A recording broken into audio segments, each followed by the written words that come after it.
هەر سەبارەت بە دواپێشاتەکانی کوشتنی هەرێکە لە قاسم سولەیمانی و ئەبوو مەهدی موهەندیس و زیادبوونی ئاڵۆزیەکانی نێوان ئەمریکا و ئێران و بڕیاری دەرچوونی هێزەبیانەکان لە عێراق شڕۆڤەیە بابەتە لەگەڵ بەڕێز ئەنوەر حوسێن شڕۆڤەکاری سیاسی دەکەین کە لە ستۆدیۆ میوانمانە. کاک ئەنوەر بەخێر هاتیت. گرژی و ئاڵۆزیەکانی نێوان ئەمریکا و ئێران زیاد بوون. کاردانەوە نێودەوڵەتیەکان، کاردانەوە ئیقلیمیەکان لەسەر بابەتەکە زۆر بووە. پێمان بڵێ ئایا ئەمە باڵ دەکێشێت بۆ هێرشی سەربازی لە نێوان هەردوو وڵاتدا؟ زۆر سپاس. لە ڕاستیەوە چەند ڕۆژێکە کوشتنی هەم قاسم سلێمانی و مەهدی موهەندیس وەکو جەنابیشت وتت بەشێکی زۆری کۆمەڵگای نێودەوڵەتی داگرتووە و بەشێکی زۆری چاودێرانی سیاسی و کۆمەڵگای نێودەوڵەتی چاوەڕێ ئەوەن ئەگەر ڕووداوەکان سەرکێشێ بۆ شەڕ و ململانی جەنگی و ڕوبەڕووبوونەوەی ڕاستەوخۆ. لە ڕاستیە پێشەوەی لەسەرەوە قسە بکەین مەسەلەن ئەبێ بپرسین وڵاتی یەکگرتووەکانی ئەمریکا بۆچی قاسم سلێمانی کوشتووە لەو تەوقیتەیە نەیەزانی بە دوای کوشتنی قاسم سلێمانیە ڕۆژەکە لەمە ئاڵۆسترە بێ، نەیەزانی قاسم سلێمانی و مەهدی موهەندیس دوو کەسایەتی گرنگن و کەسی دووهەمی کۆماری ئیسلامی ئێرانە، نەیەزانی مەسەلەن ڕوبەڕووبوونەوەکان ئەگاتە ئەم ئاستە و ڕەنگە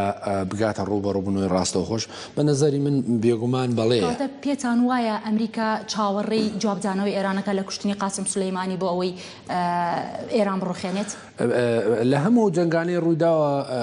ئەمریکا مەسەلەن یا ئەجێندایەکی خۆی جێبەجێ کردووە یا مەسەلەن هەوڵی داوە کۆمەلگای نێودەوڵەتی بێنێتە سەرخەت بۆ ڕوخانی ئەم ڕژێمانەی کە لەم منتقەیە هەیە و لە هەمووشیانە سەرکەوتوو بووە. و مەبەستەکەمەوە بڵێم ئەگەر ئەمریکا مادام ئەیزانی عواقیبی کوشتنی قاسم سلێمانی و مەهدی موهەندیس بەم شکڵی لێ دێکە ئێستا ئامادەکاری بۆەکە بێگومان کەواتە حازراییشی کردو بۆی کە شەڕێک بێ وە لەوە تەحسیل حاصلی ژەوەیە بەداخەوە کابێ بڵین مەسەلەن لە حاڵەتی ڕوودانی شەڕی نێوان وڵاتە یەکگرتووەکانی ئەمریکا کۆماری ئیسلامی ئێران بە بەراوردی ڕێژە و ئیمکانیاتی چەک و ئەسلحەی سەربازی و نفوذ و هەیمەنە و تەکنۆلۆژیای پێشکەوتوی ئەم دوو وڵاتە قسەکان لەسەر تەوقیتی کوشتنەکەی قاسم سولەیمانیە. قاسم سلەیمانی زۆرترین جوڵەی هەبووە بەراورد بەگەڵ سەرکردەکانی دەکەی بۆ نمونە جوڵی هەبووە لە سووریا و بۆ عێراق و لە سووریا لە عێراق و بۆ ناوچەکانی دیکە. دەگوترێت ئەمە ڕەبتێکی هەیە بە ئەو کاتی کە شۆڕشی جمهوری ئیسلامی ئێران لە 79 دروست بوو، هێرشکرا سەر کۆنسڵگەری ئەمریکا لە ئێران کۆمەڵێک دیبلۆماتکاری ئەمریکی لەلایەن ئێرانەکان و گیران ئەمە کاری کردە سەر دەنگەکانی جیم کارتەر کە ئەو کاتە سەرۆکی ئەمریکا بوو بۆ خولی دووەمی سەرۆکایەتەکەی. ئەگەر ترامپ لە بەرامبەر هێرشکردنە سەر باڵوێزخانەی ئەمریکا لە بەغداد ئەم کاردانەوەی نەبووە بەرامبەر بە ئێران، پێتان وا بوو کار بکاتە سەر دەنگەکانی ترامپ لە خولی دووەمی سەرۆکایەتەکە کە مانگی 11 ئەم ساڵ لە ڕاستیە خۆی ئەمە حقیقەتێکی تایە، بەڵام ئەوەی کە سیاسەتدا ڕێژێ لە وڵاتی یەکگرتووەکانی ئەمریکا پەیوەندی بە هەڵبژاردننی ترامپ و هەڵبژاردنەوەی نییە. لە ڕاستیە پێچووکە ئەمە پەیوەندی بە کۆی گشتی سیستەمی سیاسی دنیا و بە تایبەتی وڵاتی یەکگرتووەکانی ئەمریکاوە هەیە. بەڵام قسەکەوەی ئەوترامپیش ئەوێ مەسەلەن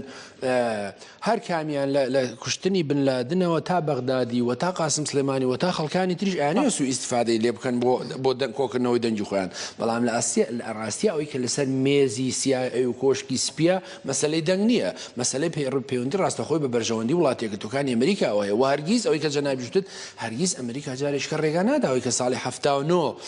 سەفارەتەکەی کەوتوتە دەست وڵاتێک جارێککە لە هیچ کوێ دنیا دووبارە بێتەوە. و مەسەلەن ئەو هەموو هەیمەنە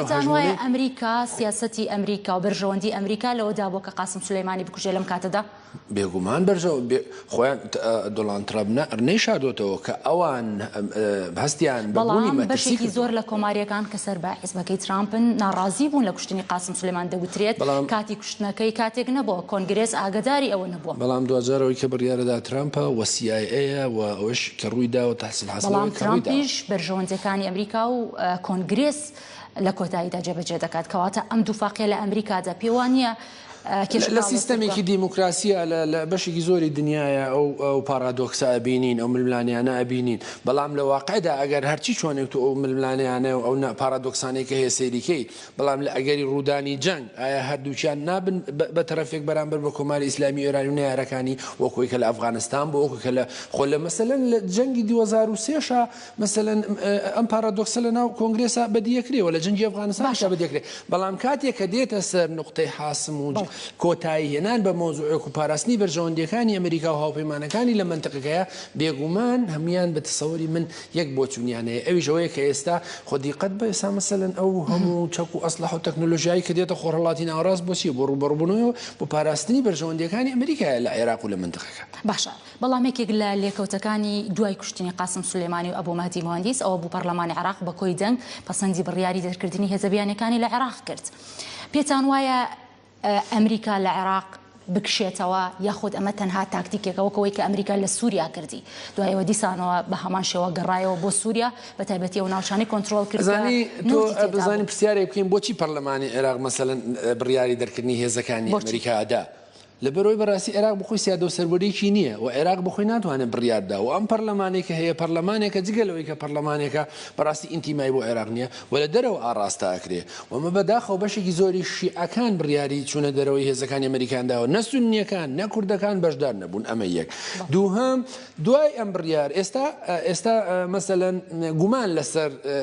نسابی قانونی دەنگەکان تەواو بووە کە هەندێک پیان ئەو دەنگانەی ئەو ڕۆژە نسابی قانونی تەواو نەکردو. ئەمە دووسێ هەم خۆتان بینیتان لە بۆچوونەکانی حەلبوسی سەرۆکی پەرلەمانەوە لە بۆچوونی تازی عادل عەبدولمەهدیش هەمویان پاشگەز بوونەوەلەوە. بۆچی پیان وایە ئەواقیب و دەرەنجامی کشانەوەی هێزەکانی ئەمریکا لە عێراق زیاتر لە نزیکەی 3 تریلیۆن دلار خاتە ملی عێراق کە عێراق بە تەواوی داهاتەپێنێ و ئابوووریەکەی و نەوت ناتوانێت بفرۆشرێ و لەباری ئەمنیەوە بۆشایش گەورە دروزەبێ ئەگەری گەڕانەوەی داعش دروزەبێ گروپە تیرۆرەستەکان سەرەڵدەنەوە و ململانی تایفی و مەسەوی دروزەبێتەوە و خەڵک دووچاری نەهامەتی گەورە و زۆرە بێتەوە و بەتەنها ئەمە هێزەکانی ئەمریکاش ناگرێتەوە. 12 هێزی دەوڵەتانی وڵاتانی بیانی ئەوروپایی لە عێراقن کە خەریکی ڕاهێنان و مەشقی سەربازین و بەشێکی زۆری ئەمنیەتی عێراقیان پاراستووە. عێراق بە نەزەری من لە هەر حاڵدا ئیشتیباکە کە ئەم بڕیارەدا و نەک لەبەر ململانی نێوان ئێران و ئەمریکا بەڵکو لەبەر ئەوەی کە ئەمریکا ڕۆڵێکی گەورەی هەبوو لە پاراستنی حکوومەتی عێراقی. ترامپ هەڕەشەی سەپاندنی زیاتری سزا دەکات بەسەر ئێراندا. پێتان وایە سیناریۆکانی ئەم سەپاندنە چی ئەگەر هاتۆ بڕیارەکە جێبەجێ بکرێت؟ لە ڕاستیە گرنگترین خاڵ ئێستا بەنسبەت ئەمریکا ئەوەیە کە ئێران دەست نێگا بە چەکی ناوەکی و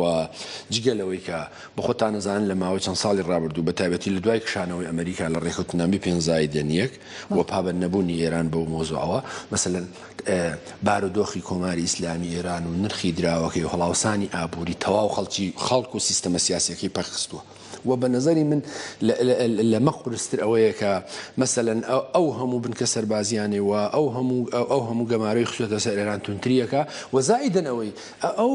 قوڵبوونەوەی ململانەکانی نێوان ئێران و ئەمریکایە تاران و واشنگتۆن لە عێراق واکە کە ئێران ئەو هەموو ئیمکاناتی کە لە عێراقەوە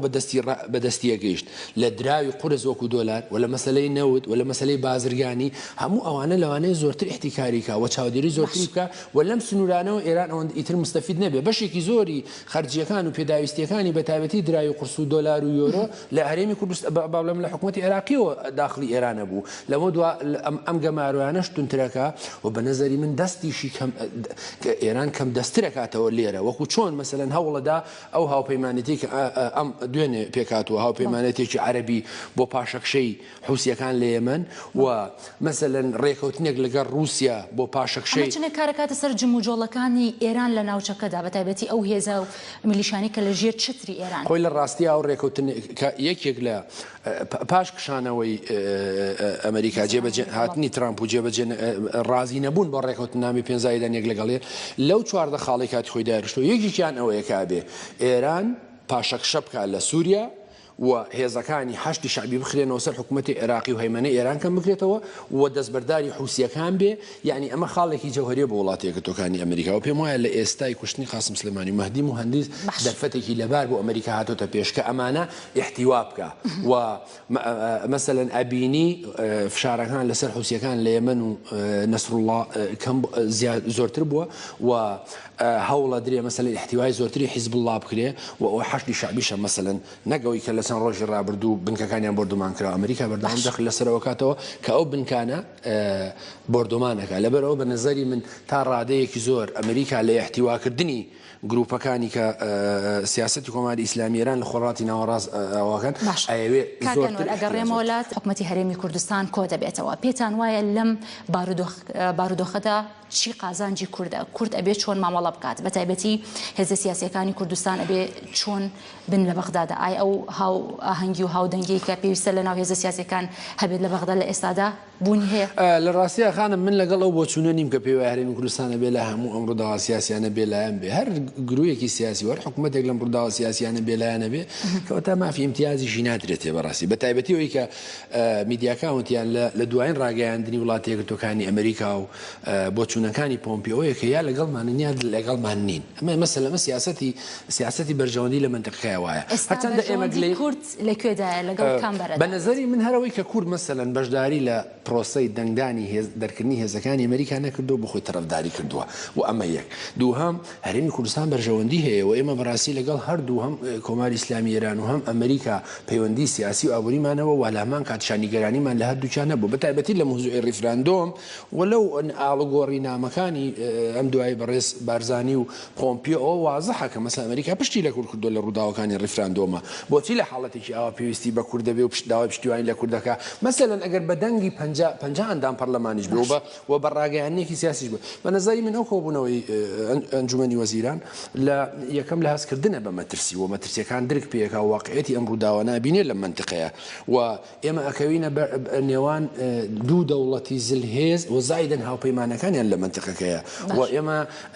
هیواداری مەسەر هەرێمی کوردستان نەبێتە مەیدانی ئەم تەراتێن و جەنگە و ئێمە نەبینە قوربانی بەڵام بە هەرحاڵدا من پێم وایە لە بەشێکی زۆری ڕووداوە باشە باسی لەوە کرد کە کورد تەرەفداری کردووە پێی وانەیە ئەتیباری سونەکان و کورد لە لای شەقامی عراقی لاواز بوو بێت بەو پێی کە کورد لە شیعەکان ڕۆشتنە پەرلەمان هیچ نەبێتێکێک لە خاڵی داواکاری خۆپیشاندەرانیان جێبەجێ کرد کە دەرکردنی هێزە بیانەکان بوو لە ماوەکانی پێشوا بینیمان خۆپیشاندەرانێکێک بوو لە داواکاری ئەساسیەکانیان ئەگەر مەسەلەن کورد و سنە مخالفی یەکێ لە داواکاریەکانی خۆپیشاندەران بوون کە واقعیە مەسەلەن شیعەکان مخالفی 100 داواکاری خۆپیشاندانەکان بوون کە جێبەجێ ناکەن ئەمە یەک دووهەم ئێمە بەخواستی شیعەکان و بەخواستی سونیەکان ناجڵێنەوە لە ناو پەرلەمانی عێراق وەچی لە بەرژەوەندی ئێمە ئەوە ئەکەین و مەسەلەن